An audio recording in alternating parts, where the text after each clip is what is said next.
Hello friend, আমার চ্যানেলে তোমাদের সকলকে স্বাগত। আজকে আবারও একটি নতুন রেসিপি নিয়ে তোমাদের সঙ্গে শেয়ার করছি। আজকে রান্না করছি সজনে শাক রেসিপি।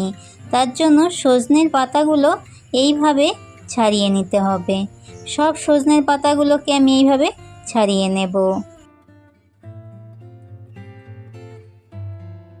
শাকগুলোকে ছাড়িয়ে নেওয়া হয়ে গেছে, ভালোভাবে ধুয়ে কেটে নিয়েছি। আর তার সাথে 4টে মতো লঙ্কা চিড়ে নিয়েছি। এবার একটা কড়াইতে কেটে রাখা শাকগুলোতে দিয়ে দিচ্ছি লবণ। অল্প পরিমাণ জল দিয়ে শাকগুলোকে 3 মিনিটের জন্য হালকা সেদ্ধ করে নেব।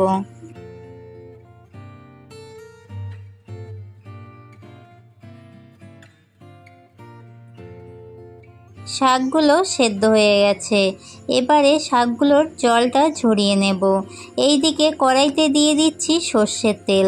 তেলটা গরম করে নিয়ে গ্যাসের আঁচটা লো ফ্লেমে করে দিয়ে দিচ্ছি পেঁয়াজ আর একটা লঙ্কা। এবারে দিয়ে দিচ্ছি লবণ আর হলুদ গুঁড়ো।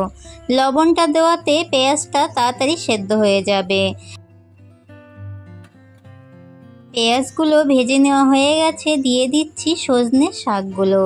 দিয়ে এবারে সজনে শাকগুলো ভালো করে ভেজে নেব। এই শাকটা ভাজতে কিন্তু বেশি একটা টাইম লাগে না, 4 থেকে 5 মিনিটের মধ্যেই এই শাকটা ভাজা হয়ে যায়। তোমরাও বাড়িতে এইভাবে সজনে পাতার শাক রান্না করবে। এই শাকটি যেমন শরীরের জন্য উপকারী, তেমন খেতেও কিন্তু অনেক ভালো লাগে।